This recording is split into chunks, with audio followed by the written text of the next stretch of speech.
बार फिर इस हफ्ते 4000 के करीब टैली पहुंची है हिंदुस्तान की तमाम रियासतों और यूनियन टेरिटरीज के अंदर।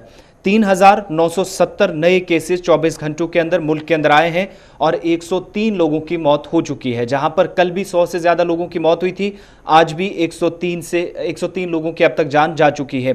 कुल मिलाकर इस वक्त जो केसेस मुल्क के अंदर हैं वो 85,940 यानी 1 लाख की तरफ तेजी के साथ यह आंकड़ा बढ़ता हुआ, और ये हफ्ता पूरे 6 के 6 दिनों पिछले गुजरे हुए बात करें तो 3000 और 4000 के बीच ये टैली रही, यहां तक कि एक दिन 4200 के पार भी आंकड़ा पहुंचा था। वहीं दूसरी जानिब अब तक जो डिस्चार्ज हो चुके हैं, जो ठीक हुए हैं, वो 30,153 ऐसे लोग हैं जिनको मुख्तलिफ अस्पतालों से रवाना कर दिया गया है, छुट्टी दी जा चुकी है।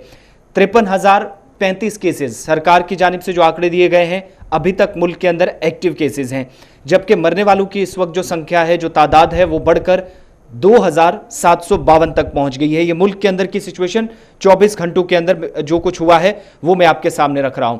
वहीं जब हम जम्मू कश्मीर का रुख करेंगे तो जो डिस्ट्रिक्ट वाइज मैंने आपको पहले बताया था, लेकिन ओवरऑल जो इस वक्त हमारे सामने फिगर्स हैं वो इस वक्त 1026 तक पहुंच चुके हैं जो ओवरऑल पेशेंट्स हैं, जिनमें इस वक्त 1013 केसेस में से जो जम्मू प्रोविंस के केसेस हैं वो हमारे सामने कुल मिलाकर इस वक्त 123 केसेस हैं, जबकि 903 केसेस कश्मीर वादी से जो कल शाम तक के हैं।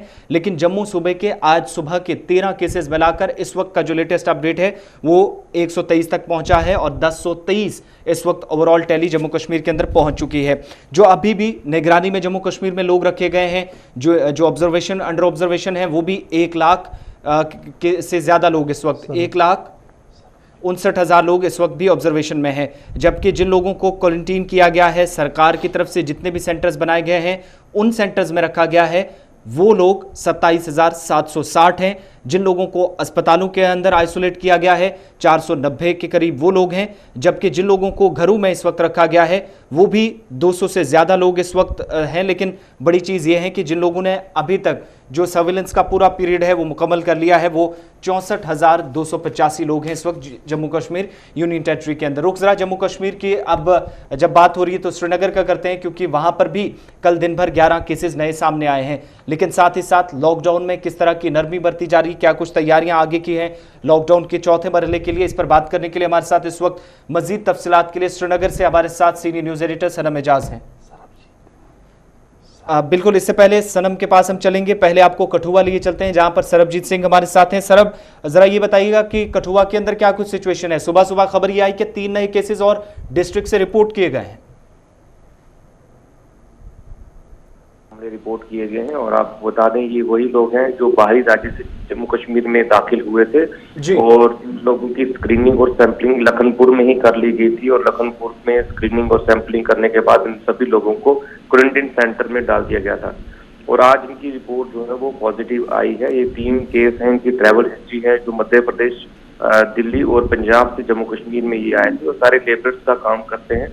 और अच्छी बात यह है कि सभी को क्वारंटीन सेंटर में डाला गया है। अब प्रशासन ने सभी क्वारंटीन सेंटर को हॉटस्पॉट डिक्लेयर करते हुए वहाँ रिस्ट्रिक्शंस को बढ़ा दिया है और जितने भी पॉजिटिव केस जो सामने आए हैं इन सभी को कोविड हॉस्पिटल जम्मू के लिए रेफर कर दिया है और जितने भी इनमेट्स उस क्वारंटीन सेंटर में रह रहे हैं उनकी सैंपलिंग का प्रोसेस फिर से शुरू कर दिया है। एक चीज़ और भी बताइएगा सरबजीत, अब ये भी खबर आ रही है कि जो जम्मू कश्मीर के अंदर मजदूर हैं उनने नेशनल हाईवे का रास्ता अपनाया है और अब वो रात के समय में सफ़र कर रहे हैं, अपने अपने घर की तरफ रवाना हो रहे हैं। इन इलाकों के अंदर जहां पर आप खुद लगातार ग्राउंड जीरो पे रिपोर्टिंग करते हैं, क्या कुछ देख पाए हैं? मजदूरों का वापसी का सिलसिला शुरू हुआ है? जी बिल्कुल, मजदूरों की अगर बात करें तो विभिन्न शहरों से होते हुए ये कठुआ पहुंच रहे हैं। कठुआ ही माध्यम है यहाँ से जो रेस्ट ऑफ इंडिया के साथ जो जुड़ता है। वो आपको बता दें कि ये लोग जम्मू और सांबा से पैदल चलते हुए जब कठुआ की टेरिटरी में पहुंचते हैं तो यहाँ पर इनके लिए कठुआ प्रशासन ने गाड़ियां लगाई हुई हैं और गाड़ियों में बिठाकर इनको लखनपुर तक लाया जाता है। वहां पर स्क्रीनिंग करने के बाद इनको इनके शहर के लिए रवाना कर दिया जाता है। तो लखनपुर के अंदर क्या है, इनको किसी तरह की चेकिंग होती है, सैंपलिंग, स्क्रीनिंग, कोई चीज़ इनको होती है या फिर कोई अलग से रूट, जो पिछले दिनों हमने देखा कि रावी को क्रॉस करके ये लोग निकल रहे थे, कुछ इसी तरह की अब मामला सामने तो नहीं आ रहे कहीं? देखिए, जो लोग बाहर जा रहे हैं हमारी यूनियन टेरिटरी से बाहर जाने के लिए, उनकी सिर्फ यहाँ पर स्क्रीनिंग की जा रही है और स्क्रीनिंग करके उन लोगों को गाड़ियों का इंतजाम किया जाता है जिस तरह से वो लोग पैदल ही चल रहे हैं अपने घरों के लिए, लेकिन जम्मू लखनपुर में उनके लिए गाड़ियों का बंदोबस्त किया जा रहा है और यहाँ से उनको बिठाकर उनके शहर के लिए, उनके राज्य के लिए यहाँ से रवाना किया जा रहा है। चलिए, बहुत बहुत शुक्रिया तफसीलात फराहम करने के लिए। जम्मू कश्मीर की बात हो रही है कठुआ के अंदर, जहां पर 3 नए केसेस सामने आए। सरबजीत इस पर बात कर रहे थे, तफसीलात फराहम की। और साथ ही साथ जो मजदूरों का मामला है, न सिर्फ जम्मू कश्मीर के अंदर जो दीगर रियासतों के मजदूर इस वक्त हैं, उनकी तरफ से कल पुंछ के अंदर एहतजाज भी किया गया। उत्तर प्रदेश हुकूमत से मुतालबा किया गया कि उनकी वापसी के लिए इंतजाम किए जाएं। दूसरी जानिब इस वक्त जम्मू कश्मीर के भी कई लोग जो मुख्तलिफ रियासतों के अंदर, हम कोशिश करेंगे थोड़ी देर में हम लद्दाख के कुछ लोगों से बात कर पाएं जो इस वक्त मुंबई के अंदर दरमानदा हैं और वापसी का अभी तक कोई प्रोग्राम नहीं बन पाया है।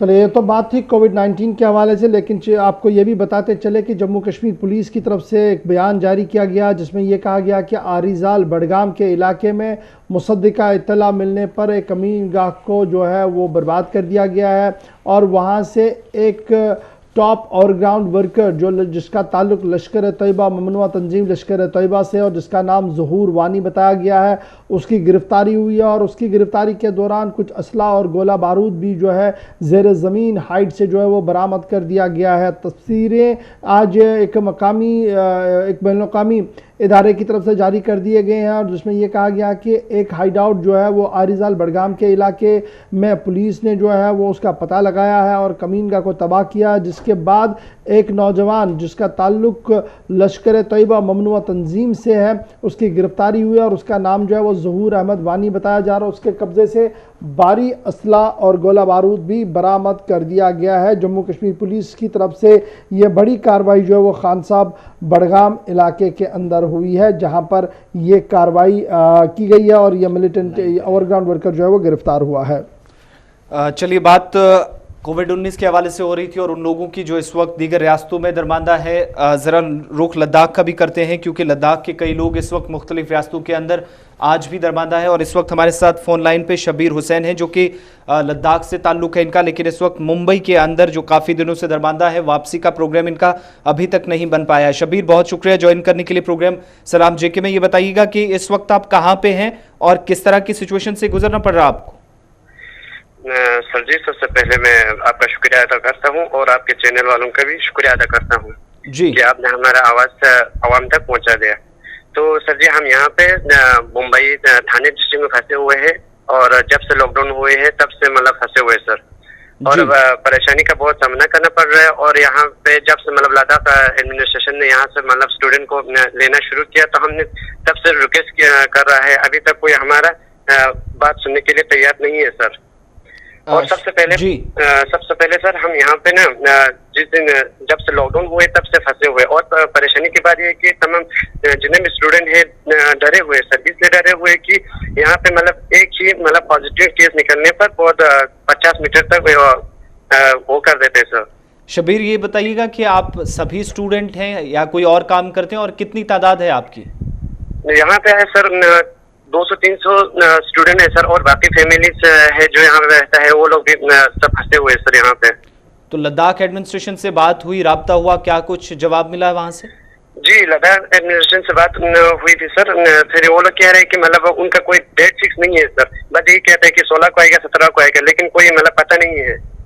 चलिए, बहुत शुक्रिया अपनी बात रखने के लिए। लद्दाख एडमिनिस्ट्रेशन से शिकायत इन लोगों की जो मुंबई के अंदर, और 200 से 300 लोगों की ये तादाद बता रहे हैं, जिनमें स्टूडेंट्स भी हैं, कुछ दीगर फैमिलीज भी थाने डिस्ट्रिक्ट के अंदर मुंबई के अंदर अभी भी रह रहे हैं। कर चुके हैं, जरा तफसीलात के ले लीजिए श्रीनगर के अंदर भी किस तरीके। बिल्कुल, अब श्रीनगर भी चलते हैं, जहां पर पहले ही मैंने आपको बताया कि 11 केसेस भी सामने आया और लॉकडाउन के सिचुएशन को लेकर भी जो आगे की तैयारियां हैं वो की जा रही हैं एडमिनिस्ट्रेशन की तरफ से, और बात किसानों के हवाले से भी करेंगे। सबसे पहले सनम ये बताइएगा कि इस वक्त ताज़ा तरीन सूरत हाल से जरा अपडेट कीजिएगा शहर श्रीनगर और वादी के दीगर अजला के अंदर।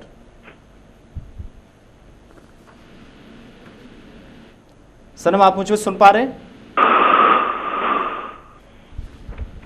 सनम, आप तक हमारी आवाज पहुंच रही है? तकनीकी खराबी की वजह से राब्ता नहीं हो पा रहा, दोबारा कोशिश करेंगे बात करने की, क्योंकि बात जहां पर लॉकडाउन की हो रही है और इस लॉकडाउन के बीच मुख्तलिफ शोबों को बड़े पैमाने पर नुकसान भी उठाना पड़ा है। शोबा सयाहत को वादी कश्मीर के अंदर जो इस वक्त बड़ा धचका लगा है, और एक रिपोर्ट भी हमने उसके लिए तैयार की जो कल भी हमने आपको प्रोग्राम में बताई, लेकिन साथ ही साथ जो इस कारोबार से वाबस्ता हजारों लोग थे, वो भी इस वक्त बुरी तरह उनका कारोबार तो मुतासिर हुआ ही, लेकिन बड़ी चीज़ ये है कि इस वक्त नौजवानों की नौकरियां भी इस लॉकडाउन की वजह से और जो इससे पहले सिचुएशन रही उसके दौरान छिन रही है। हमारे साथ सनम एजाज इस वक्त ज्वाइन कर चुके हैं। सनम, क्या कुछ ताज़ा तरीन सूरत हाल है वादी के अंदर इस वक्त, आज लॉकडाउन का जब सेकेंड लास्ट डे है थर्ड फेज का?